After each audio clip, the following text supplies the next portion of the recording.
Higher frequency you, higher frequency me, higher frequency universe. Blessings, YouTube. Blessings. I know. Am I? But I'm back. And what brought me back this time is the salmonella outbreak. Can you believe it? Days before one of our biggest food holidays, they would start recalling food, particularly turkeys and meat. So, what is going on? What is the deal with salmonella? We're hearing about the outbreak, we're hearing about the recalls, but no one is really talking about what it is. So, I wanted to know, what is the deal? And what I found out was pretty interesting. So, I want to share it with you quickly.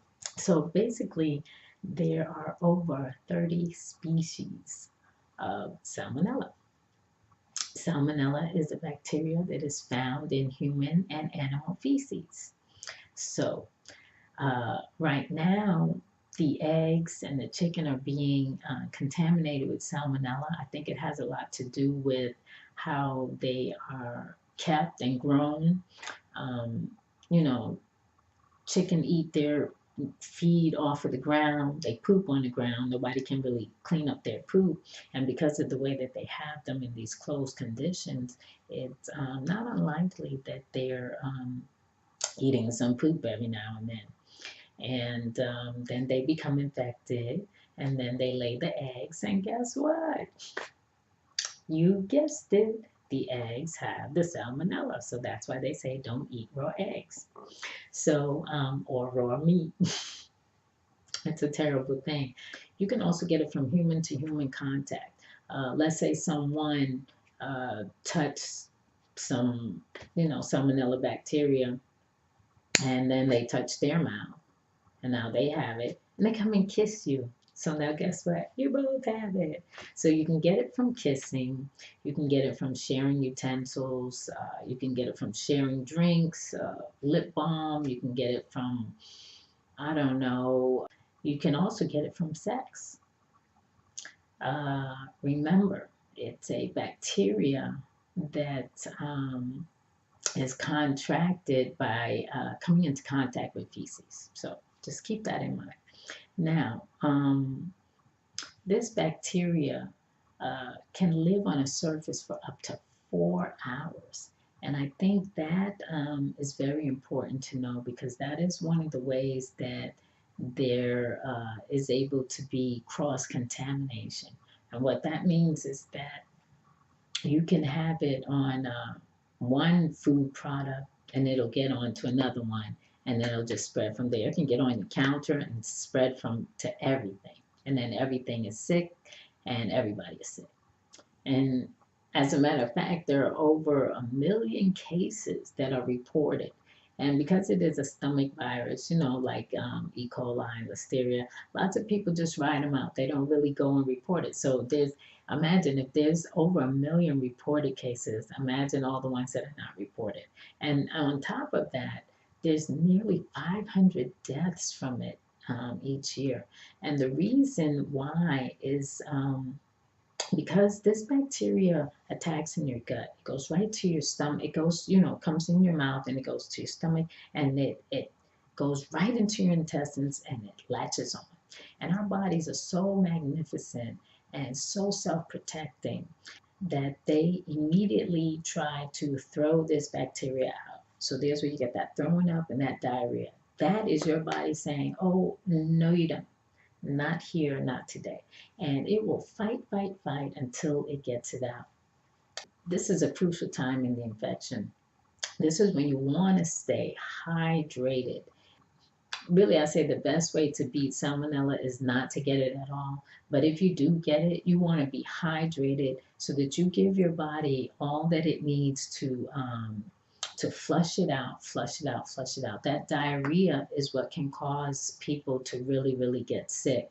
Um, if infants, young children, old people, pregnant women, anybody whose immune system is down. If you've been taking antacids, you might contract it fairly easily, just because your body doesn't have the acid, the natural acid to dispel it on its own. So you might, want to drink something like apple cider vinegar and water.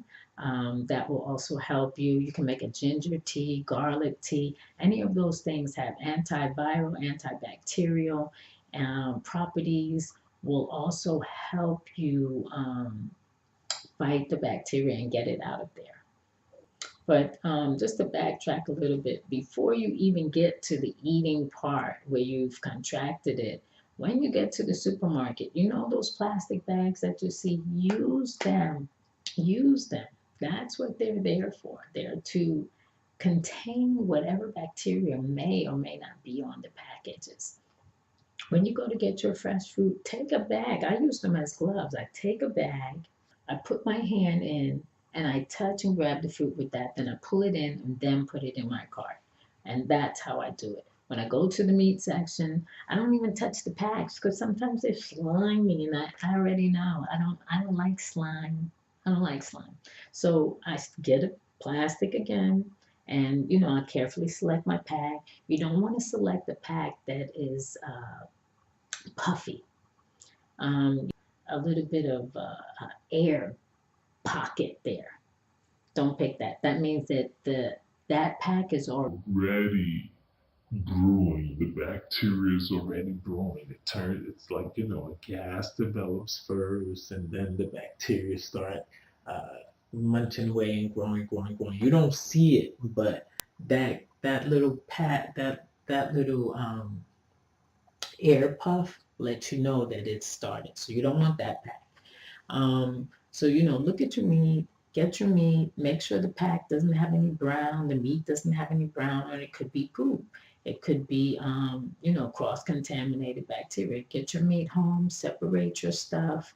Don't have your meat and your cans and all the other produce together because you can have cross-contamination. So try to keep everything, as contained as possible. Now, the other thing is after you have touched all this meat and everything, I don't know, I usually have my hand sanitizer.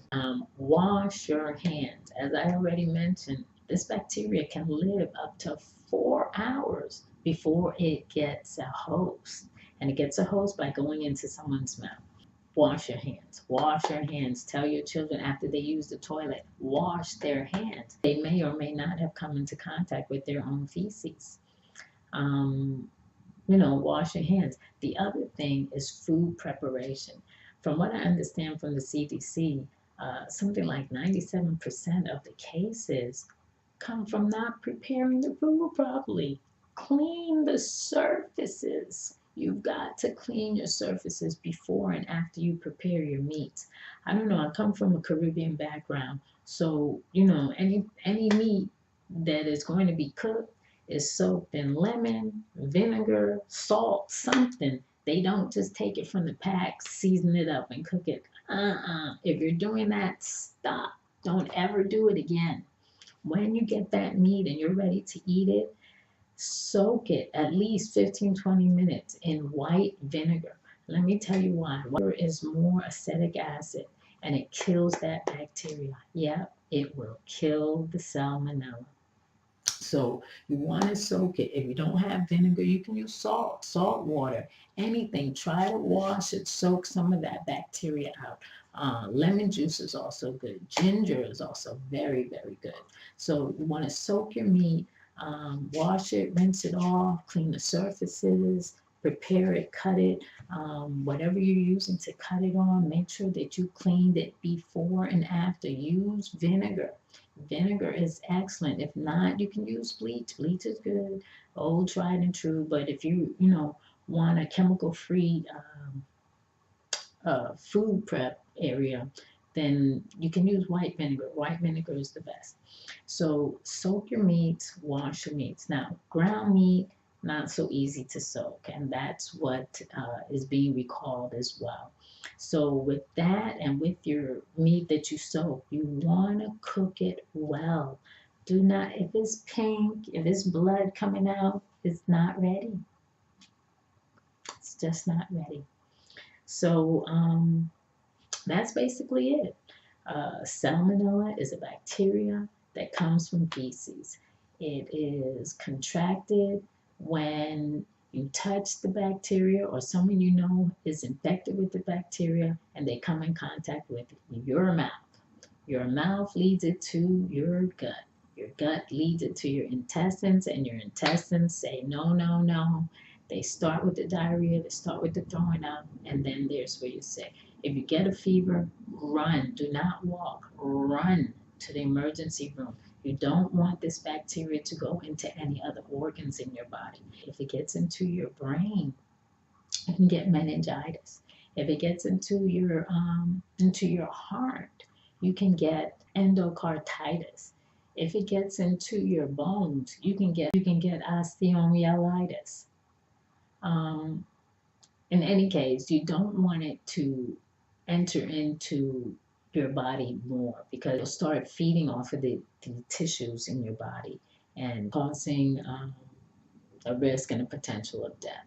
You can also use essential oils. Essential oils are also a very good way to fight off salmonella. Um, Oregano oil, thyme oil, cinnamon oil, clove, and allspice. Another thing that you can take is activated charcoal. You may or may not know that activated charcoal neutralizes most toxins and poisons like that.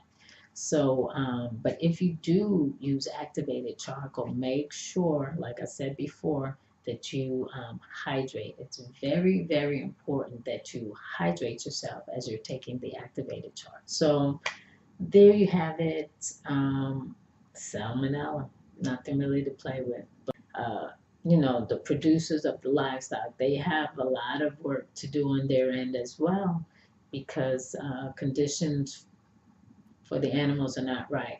But if we're going to consume meat and we're going to consume eggs and food that we're not growing on our own, then we have to take measures to make sure that we and our families are healthy. So again, thank you for watching. This is EmpressTee. I am abundantly, graciously, and infinitely yours. Higher Blessings. frequency you. Higher frequency me.